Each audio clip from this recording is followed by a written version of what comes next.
Hello नमस्कार जय हिंद साथियों, आप सभी लोगों का एक बार फिर से स्वागत है डीएलएड के इस यूट्यूब चैनल संस्कार लर्निंग पे। तो दोस्तों आज हम लोग जीके के महत्वपूर्ण प्रश्न पार्ट 2 वीडियो को करने वाले हैं, जो कि आपके डीएलएड प्रवेश परीक्षा 2023 के दृष्टि से बहुत ही ज्यादा इंपॉर्टेंट होने वाला है, क्योंकि इस क्लास में आपको डीएलएड से संबंधित प्रीवियस ईयर क्वेश्चन पेपर भी इंक्लूडेड है, कुछ नए नए सवाल भी हैं जो आपके एग्जाम में आने की संभावना बनती है। तो चलिए आज की इस क्लास को स्टार्ट करते हैं। अगर आप इस चैनल पे नए हैं, पहली बार है, तो भाई चैनल को सब्सक्राइब कर लो और पर डे हमारे साथ आप लोग शाम के 7 बजे तैयारी कर सकते हैं। 7:30 बजे से आपकी लाइव क्लासेस कंडक्ट कराई जाती है हमारे इस चैनल पे, है ना, हमारे ऑसम टीचर्स के द्वारा। और प्रत्येक क्लास का नोटिफिकेशन और पीडीएफ के लिए दोस्तों आप हमारे टेलीग्राम चैनल संस्कार लर्निंग से ज्वाइन कर सकते हैं। यहाँ पे आपको प्रत्येक क्लास का पीडीएफ, जैसे ये क्लास हुआ तो इसका पीडीएफ आपको संस्कार लर्निंग के टेलीग्राम पे दे दिया जाएगा। तो चलिए आज का पहला सवाल यहाँ पे करते हैं। ठीक है, पहला नंबर सवाल यहाँ पे कहता है, भारतीय संविधान किस तारीख को पूरी तरह से लागू हुआ? भारतीय संविधान किस तारीख को पूरी तरह से लागू हुआ? 15 अगस्त 1950, 26 जनवरी 1947, 15 अगस्त 1947, 26 जनवरी 1950।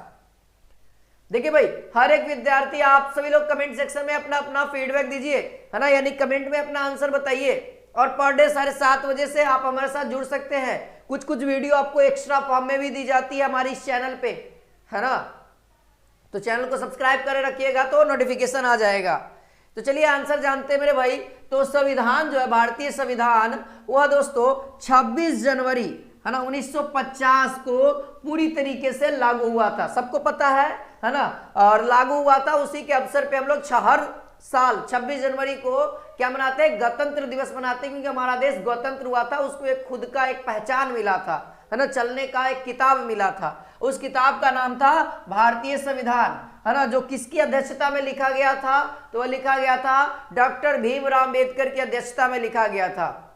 यह 26 नवंबर 1949 को ही तैयार कर दिया गया था और संसद में इसको सौंप दिया गया था। कब? 26 नवंबर 1949 को। ठीक है, 26 नवंबर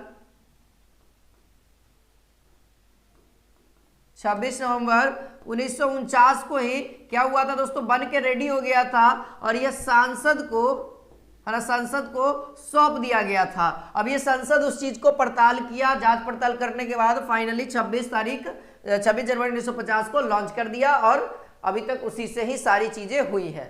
ओके, सारी चीजें क्लियर है इस सवाल का। चलिए दूसरा सवाल यहां पे करते हैं।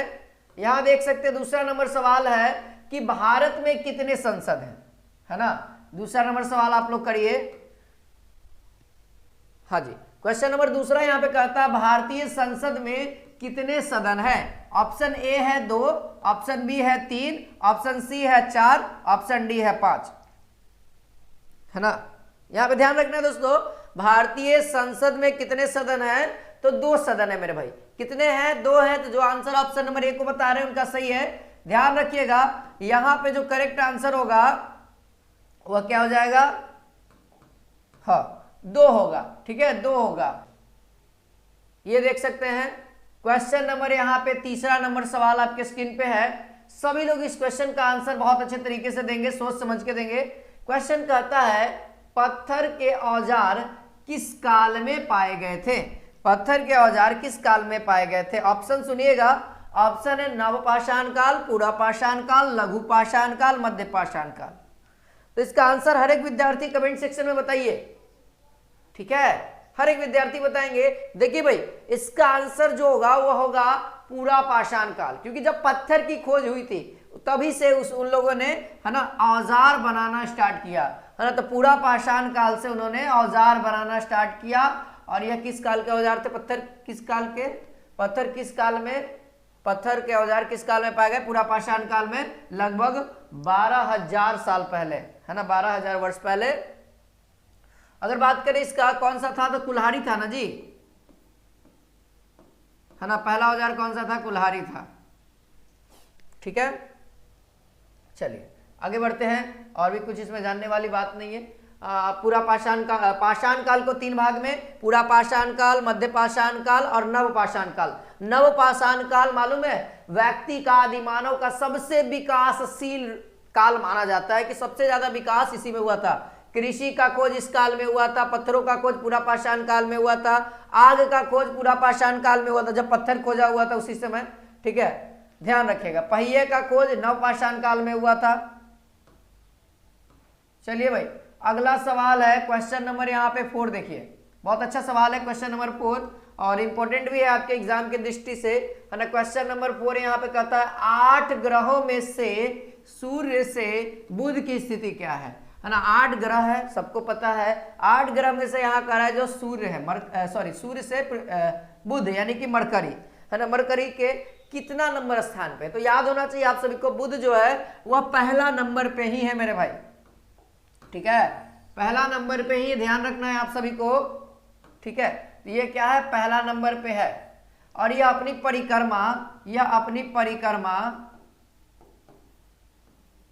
परिक्रमा कितने दिनों में पूरा करता है, कमेंट में बताइए जल्दी से। हर एक विद्यार्थी बताइए 88 दिन, सबसे कम दिन में यह पूरा करता है अपनी परिक्रमा को, सूर्य की परिक्रमा। ठीक है, चलिए आगे बढ़ते हैं। अगला सवाल है, बाकी पृथ्वी के बारे में आगे और भी सवाल मैं लाऊंगा तो सारी चीजें कवर करूंगा। ठीक है, वो भी सवाल आया हुआ है कि पृथ्वी को नीला ग्रह कहा जाता है, शुक्र को चमकीला ग्रह कहा जाता है, पृथ्वी की भगनी या बहिन सूर्य ग्रह को कहा जाता है, भोर का तारा सूर्य ग्रह को शुक्र ग्रह को कहा जाता है। क्वेश्चन नंबर यहाँ 5 कहता है कर्क रेखा और मकर रेखा के बीच का क्षेत्र क्या कहलाता है। ये भी सवाल आपके एग्जाम के लिए इंपॉर्टेंट है। शीतोष्ण, उन्नत क्षेत्र, उष्ण कटिबंध क्षेत्र और इनमें से कोई नहीं। तो सबसे पहले मैं आपको इसका आंसर बता दूं। ठीक है, ध्यान रहिए, हमारा मान लिया जाइए हमारा अर्थ है। ठीक है, मान लिया जाइए हमारा कोई अर्थ है। अब इस अर्थ पे दोस्तों ये हमारा भूमध्य रेखा है। ठीक है, और कर्क रेखा और मकर रेखा साइड से होती है ना। तो इसके बीच का यानी कि इस एरिया के बारे में ये तो बात कर रहा है ना, ये इस एरिया के बारे में बात कर रहा है। तो ये एरिया तो भूमध्य रेखा का एरिया कहलाएगा, यह एरिया भूमध्य रेखा का एरिया कहलाएगा। और आप सभी ने इतना पढ़ा होगा कि भूमध्य रेखा पर सूर्य की किरणें क्या होती है, सीधी पड़ती है। अब बताओ मेरे भाई, जहां पे सूर्य की किरण सीधा पड़ेगा तो वहां पे क्या होगा, उष्ण होगा, गर्मी होगा। यानी इसका डायरेक्ट आंसर हम लोग बता सकते हैं sir, answer option number C की ओर सूचित किया जा रहा है, उष्ण कटिबंध क्षेत्र कहा जाता है, उष्ण कटिबंध क्षेत्र कहा जाता है। ध्यान रहेगा, एकदम ध्यान रखिएगा सर, एकदम ध्यान रखिएगा। चलिए अब अगला सवाल देखा जाए।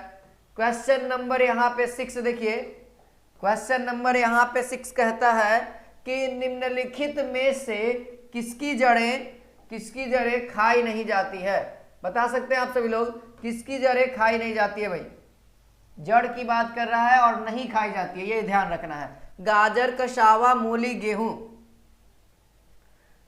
हर एक विद्यार्थी इस क्वेश्चन का आंसर बताए भाई, हर एक विद्यार्थी इस क्वेश्चन का आंसर बताए। ठीक है, तो यहां पे जो आंसर होगा मेरे भाई याद रखेंगे, गेहूं हो जाएगा। ध्यान रहे क्या हो जाएगा, यहां पे गेहूं हो जाएगा। ठीक है, ऑप्शन नंबर आप लोगों का डी सही है। गेहूं क्यों सर, अगर जड़ की बात करें मेरे भाई तो बताना, ये गाजर का जमीन के अंदर रहता है, जड़ खाते हैं। कशावा क्या होता है, कशावा का दूसरा नाम होता है, इसका जड़ होता है, इसका कशावा को हम लोग क्या कहते हैं, शकरकंद।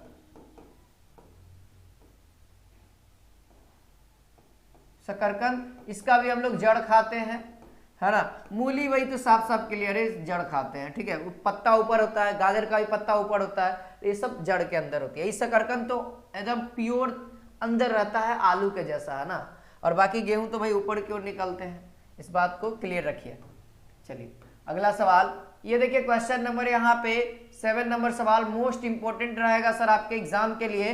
कहता है कि निम्नलिखित में से किस विटामिन की कमी से रक्त का थक्का जमने से रुकता है। मतलब विटामिन की कमी होगी तो रक्त जो होता है, जब भी आपका कट जाता है तो रक्त का थक्का जमने लगता है। ठीक है, वो विटामिन मदद करता है जमने में। तो देखिए दोस्तों, ये बीमारी बहुत ही खतरनाक है जिसके अंदर रक्त कट जाता है, थोड़ा सा भी खोंच आ जाए और रक्त जमे नहीं तो वह उसका एक छोटा सा खरोच, एक छोटा सा पिन वाला खरोच भी उसके लिए बहुत ज्यादा हानिकारक है, क्योंकि लगातार ब्लड निकलते रहेगा और उसके शरीर में ब्लड की कमी हो जाएगी। और ये जेनेटिक्स बीमारी भी कही जाती है, ठीक है, रक्त का थक्का नहीं जमना, यह जेनेटिक्स बीमारी भी है। इसका एक दवा निकला है, उसका एक खुराक 25 करोड़ की दवा है, हाल ही में खोज हुआ है, अमेरिका में इसको लागू कर दिया गया है, ठीक है। 25 करोड़ का एक खुराक दवा है और एक खुराक में वो पूरा दावा करती है कि उसका जेनेटिक्स तक खत्म कर देगी और उसका ब्लड काम करना स्टार्ट करेगा, थक्का जमना स्टार्ट करेगा, ठीक है। चलिए, इसका आंसर जाएगा विटामिन के मेरे भाई, ध्यान रखना है, विटामिन के इसका करेक्ट आंसर होगा। बाकी विटामिन ए की कमी से रतौंधी होता है, विटामिन डी की कमी से त्वचा रोग, है ना, त्वचा रोग, इसको हम लोग त्वचा रोग कहते हैं, जिसके कारण सूखा रोग हो जाता है, त्वचा जो होते हैं ना सूखने लगती है ज्यादा, पराबैंगनी किरण, ये सबसे, ठीक है। और बाकी ई की कमी से पता ही नजरों की प्रॉब्लम होती है। अगला सवाल देखिए, हाँ भाई, बैरोमीटर का आविष्कार किसने किया? बहुत इंपॉर्टेंट सवाल आपके एग्जाम के लिए, है ना। कहता है बैरोमीटर का आविष्कार किसने किया? ई टीरोसेली ने, वाल्टर रीड ने, विलियम हर्सल ने, विलियम स्टेनली ने, किसने किया था मेरे भाई? कमेंट में फटाफट हर एक विद्यार्थी बताइए जल्दी जल्दी से, ठीक है, आंसर हर एक विद्यार्थी बताया करें। तो चलिए इसका आंसर जान लीजिए मेरे भाई, ठीक है। इसका जो आंसर होगा, ध्यान रहे आप सभी को, इसका आंसर ऑप्शन नंबर ए होगा, ई टेरोसेली, ठीक है, ई टेरोसेली हो जाएगा, ठीक है। अगर मैं इसके बारे में बात करूं कि यह किसका मापता है, तो ध्यान रहे दोस्तों, यह वायुमंडलीय दाब को मापता है, यह वायुमंडलीय दाब को मापता है, ठीक है।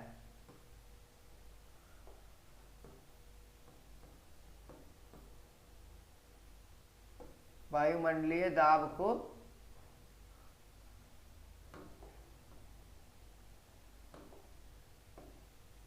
मापता है, ठीक है, ध्यान रहे। बैरोमीटर से किस चीज का मापन होता है? तो वायुमंडलीय दाब का, यानी प्रेशर का होता है, ठीक है। इस बात से क्लियर है। चलिए भाई अगला सवाल देखा जाए। अगला सवाल बहुत इंटरेस्टेड इंपॉर्टेंट है। कहता है दोस्तों क्वेश्चन नंबर 9 कि भारत रत्न से सम्मानित होने वाले अंतिम व्यक्ति कौन थे, है ना। मदन मोहन मालवीय, अटल बिहारी वाजपेयी और मदन मोहन मालवीय और अटल बिहारी वाजपेयी दोनों, या इनमें से कोई नहीं? तो बहुत ही आसान इसका आंसर होगा, ठीक है। भारत रत्न से सम्मानित 2015 लास्ट है अभी तक, ठीक है, और 2015 में मदन मोहन मालवीय और अटल बिहारी वाजपेयी दोनों को दिया गया, ठीक है। तो ध्यान रहे दोस्तों, इन दोनों को दिया गया है। तो इसका करेक्ट आंसर आप लोग को क्या आना चाहिए? ऑप्शन नंबर सी, है ना। और कब हुआ है, तो इस बात को भी आप सभी लोग याद रखेंगे, इन दोनों को कब दिया गया था? तो 2015 में, ठीक है। क्या दिया गया था? भारत रत्न से सम्मानित किया गया था। चलिए आगे बढ़ते हैं। ये देखिए एक पुस्तक वाला भी सवाल आपके एग्जाम में देखने को मिल सकता है। तो कह रहा है पुस्तक, ए bend in the river, A bend in the river नामक पुस्तक के लेखक कौन है ना। नामक पुस्तक के लेखक कौन है? V.S. Naipaul, mark Twain, Bill Gates, GB. Shaw. देखिए भाई ये बाहरी पुस्तक है, तो इसके जो लेखक है वो भी बाहरी है। तो ध्यान रखना है, इसका जो आंसर होगा, अगर ये सवाल आपको दिखे तो आपको क्या देखना है? A bend in the river, V Naipaul, ठीक है। देखो भाई इसको ऐसे याद रख सकते हैं, ए बैंड, है ना। बैंड कहाँ होगा भाई? नायपॉल में, है ना, जहां पे आप सभी का बाजा बत्ती होता है ना। बैंड कहाँ होता है? बाजा बत्ती होता है। और बाजा बत्ती कहाँ बजता है भाई? पॉल की जरूरत पड़ेगी कि नहीं? बाजा बत्ती, ए बैंड इन द रिवर, यानी कि बाजा बत्ती जलाने के लिए हमको पॉल की जरूरत पड़ेगी। अब पॉल यानी करंट, तो इस तरीके से आंसर आप सभी लोग ध्यान में रखने के लिए मैं बता रहा हूं इस चीज को, ठीक है, क्योंकि इंपॉर्टेंट है सर। तो ऑप्शन नंबर ए हम लोगों का सही होगा यहाँ पे, ठीक है। चला जाए अगला सवाल की ओर। ये देखिए क्वेश्चन नंबर 11, ये भी आपके एग्जाम में पूछा हुआ सवाल है और इम्पोर्टेंट है। चलिए क्वेश्चन नंबर 11 क्या कहता है? कह रहा है कि भारत के किस पड़ोसी देश को, है ना, यहाँ कहता है भारत के किस पड़ोसी देश को वर्मा के नाम से जाना जाता है ना। सवाल बहुत ही अच्छा है। वर्मा के नाम से किसे? म्यांमार, बांग्लादेश, भूटान या चीन? जल्दी से बताएंगे। हर एक विद्यार्थी इस क्वेश्चन का आंसर बताइए, हर एक विद्यार्थी बताइए, ताकि दोस्तों आप सभी का यहाँ पे मेरे पास कमेंट आता रहे। ठीक है, जितना भी देर का क्लास हो लेकिन सच्चे मन से दिल से करिए, ताकि आप लोगों का सिलेक्शन हो मेरे भाई। ठीक है, तो इसका आंसर याद रखिएगा, म्यांमार को, है ना, म्यांमार को कहा जाता है, म्यांमार जो है वो इसको पहले कहा जाता है। ठीक है, म्यांमार पहले वर्मा कहा जाता था। चलो आगे बढ़ते हैं। ये देखो भाई, क्वेश्चन नंबर 12 यहाँ पे कहता है हड़प्पा सभ्यता की खोज किस वर्ष में हुई। क्वेश्चन नंबर 12 यहाँ पे कहता है हड़प्पा सभ्यता की खोज किस वर्ष में हुई। 1905, 1926, 1921, 1932, है ना, किस वर्ष में हुआ था, इसको ध्यान में रखते हुए याद करना है दोस्तों, है ना। सिंधु सभ्यता आपको याद होना चाहिए। सिंधु सभ्यता का सबसे फेमस जगह है हड़प्पा सभ्यता। यह किस नदी के किनारे है, तो ये सारी बातें हम लोग डिस्कस करते हैं। इसका जो करेक्ट आंसर होगा वो हो जाएगा 1921 ईस्वी में। ठीक है, अब इसके बारे में थोड़ा सा डिस्कस कर लिया जाए। सिंधु सभ्यता जो है, सिंधु सभ्यता जो है वह दयाराम साहनी के द्वारा, दयाराम साहनी के द्वारा खोजा गया, है ना। ब्रैकेट में लिख देते हैं खोजकर्ता, ब्रैकेट में लिख देते हैं खोजकर्ता। सेकेंड नंबर पे लिखते हैं यह किस नदी के किनारे है, तो यह रावी नदी के किनारे है ना।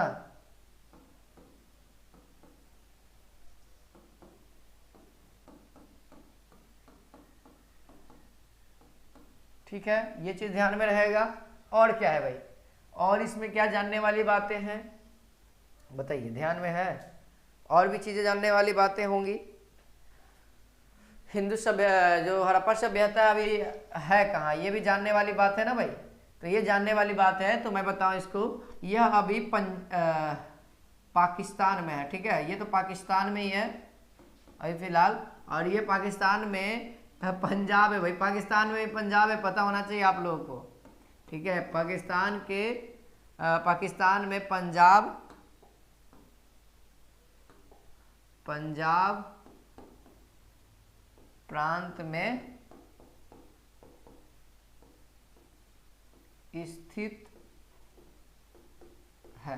ठीक है, ये बातें याद रहेंगी आप सभी को। ठीक है, चलिए, और बाकी अगर थोड़ा बहुत अगर मोहनजोदारो के बारे में अगर बात कर लें, इसके बाद अगर मोहनजोदारो के बारे में बात कर लें, 2 पॉइंट, इसकी खोज कब हुई, है ना। थोड़ा सा मोहनजोदड़ो के बारे में बात कर लें, मोहनजोदड़ो।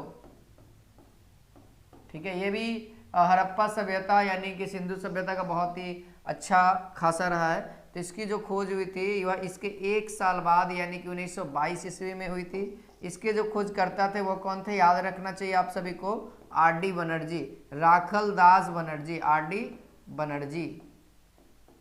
आपके एग्जाम में सवाल बनेगा आर.डी. बनर्जी। ठीक है, यानी राखल दास बनर्जी, याद रखना है। ये सारी चीजें पीडीएफ के तौर पे आपको मिल जाएगी हमारे टेलीग्राम चैनल पे, अगर आप नोट कर रहे हो तो बहुत अच्छी बात है।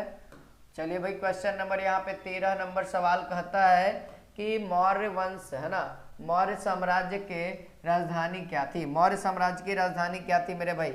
ऑप्शन ए है पाटलिपुत्र, ऑप्शन बी है वैशाली, ऑप्शन सी है इंद्रप्रस्थ, ऑप्शन डी है कुशीनगर। तो आप लोगों को इसका आंसर तो पता ही होगा, मौर्य साम्राज्य के बारे में आप लोगों ने पढ़ा ही होगा। मौर्य साम्राज्य के संस्थापक कौन है, सबसे प्रसिद्ध राजा कौन है ना, पता है ना जी। ध्यान रखिए दोस्तों, इसका आंसर कौन हो जाएगा, ऑप्शन नंबर ए हो जाएगा, है ना, पाटलिपुत्रा। ठीक है, पाटलिपुत्रा हो जाएगा। और पाटलिपुत्रा अगर मैं इसके संस्थापक के बारे में अगर डिस्कस करूं, अगर हम लोग थोड़ा बहुत इसके बारे में अगर डिस्कस कर लेते हैं, ठीक है, चलिए, तो पहला डिस्कशन हो जाएगा, है ना। पहला डिस्कशन पे बारे में बात करते हैं इसके संस्थापक के बारे में। संस्थापक कौन है, तो संस्थापक आप सभी को पता होने चंद्रगुप्त मौर्य हैं। चंद्रगुप्त मौर्य, देखो जो फेमस कैरेक्टर है ना, जिससे सवाल आपके एग्जाम में पूछे जाते हैं उसको तो जानना जरूरी है ना मेरे भाई। चलो, अब दूसरा पॉइंट होता है कि इसका शासनकाल कितना से कितना चला, है ना। दूसरा पॉइंट होता है कि इसका शासनकाल कितना से कितना था। ठीक है, इसका शासनकाल कितना से कितना था, तो 321 से 100 BC, ऐसे ही कुछ है। ठीक है, इतना तक आप लोगों को ध्यान रखना है। ये हमारा शासनकाल हुआ। इसके बाद और भी चीजें हैं जो जानने लायक हैं। ठीक है, चंद्रगुप्त के समय में जो प्रधानमंत्री था उसके बारे में अब जान लेते हैं। प्रधानमंत्री से रिलेटेड सवाल है ना। उनका प्रधानमंत्री कौन था? चंद्रगुप्त मौर्य का प्रधानमंत्री कौन था? तो आप सभी को मालूम होना चाहिए, इनका नाम था चाणक्य। चाणक्य या फिर कौटिल्य या फिर विष्णुगुप्त के नाम से भी जाने जाते हैं।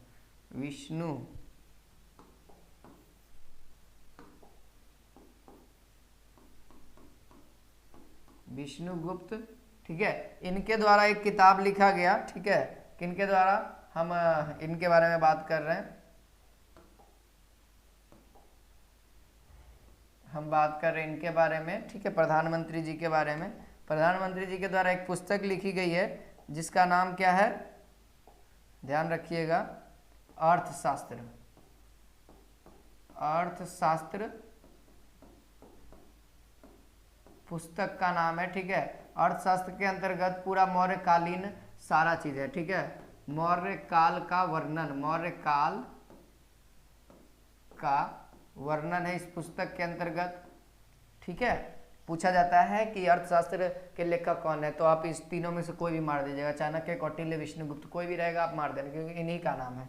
आगे बढ़ते हैं और भी चीजें जानते हैं अभी। ठीक है, अभी बहुत सारी चीजें बाकी है अभी इसके अंतर्गत।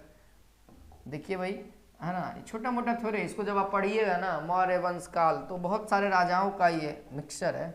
चलो भाई, इनके अगर प्रसिद्ध राजा की बात करें मेरे भाई, तो मौर्य वंश का सबसे प्रसिद्ध राजा कौन था? सबसे प्रसिद्ध राजा कौन था?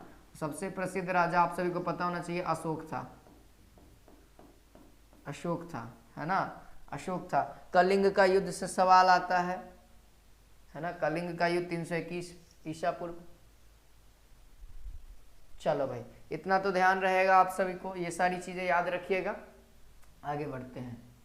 ठीक है, चलिए अब अगला सवाल देखते हैं दोस्तों। क्वेश्चन नंबर यहाँ पे 14 कहता है कि हुमायूं नामा, है ना, क्वेश्चन नंबर 14 यहाँ पे कहता है कि हुमायूं नामा किसने लिखा? हुमायूं, अकबर, गुलबदीन बेगम या बाबर, है ना। तो इसका आंसर मैं आप सभी को बताऊं मेरे भाई, तो इसका आंसर हो जाएगा ऑप्शन नंबर यहाँ पे सी। ध्यान रखिएगा, गुलबदीन बेगम के द्वारा लिखा गया, जो कि हुमायूं की बहन है ना। गुलबदीन क्या है? तो हुमायूं की एक बहन है और बाबर की बेटी है। तो इस तरीके से इसका आंसर ऑप्शन नंबर सी हो जाएगा, जिसमें हुमायूं के राजा के बारे में है और अकबर हुमायूं का बेटा है। अकबर जो है वह हुमायूं का बेटा है और हुमायूं बाबर का बेटा है। ठीक है, इस तरीके से खानदानी पेशा चलते आ रहा है। क्वेश्चन नंबर 15 और आज का ये लास्ट सवाल है, तो इस लास्ट सवाल को करके जाइए। देखिए भाई, ये जमीनी स्तर का ये सवाल है, कहता है कि पाल राजवंश का संस्थापक कौन था मेरे भाई? तो पाल राजवंश का संस्थापक आप लोगों में से पढ़ते आ रहे हैं धर्मपाल के बारे में, क्योंकि देखिए भाई, पाल राजवंश में मालूम है सबसे ज्यादा जो विस्तार किया था वो धर्मपाल ही किया था, लेकिन भाई ये संस्थापक नहीं था। याद रखना है, इसका जो करेक्ट वाला जो आंसर होगा वह हो जाएगा गोपाल। ठीक है, गोपाल ही जो है वह क्या हुए हैं दोस्तों? पाल राजवंश के संस्थापक हुए हैं। ठीक है, ये तो विस्तार केवल किया है ना, ये तो इन्हीं का है, उत्तराधिकारी है। ठीक है, ये क्या है? ये क्या है दोस्तों? तो उत्तराधिकारी है। उत्तराधिकारी थे किसका? गोपाल का, जो कि जस्ट इसी के बाद बने थे और इन्होंने सबसे ज्यादा विकास किया, सबसे ज्यादा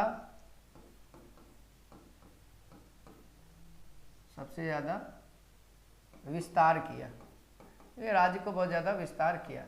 ठीक है, क्योंकि ये तो एक सरदार थे, है ना, सरदार से ये राजा के ओहदे पे आए, पाल वंश का स्थापना किए। फिर उसके बाद इनका जो बागडोर कौन संभाल दिया? धर्मपाल जी संभाल दिए। उम्मीद है आज की क्लास आप सभी को अच्छी लगी हुई, तो पूरा इंड तक, जब भी क्लास हो ना तो पूरा इंड तक देखा करें।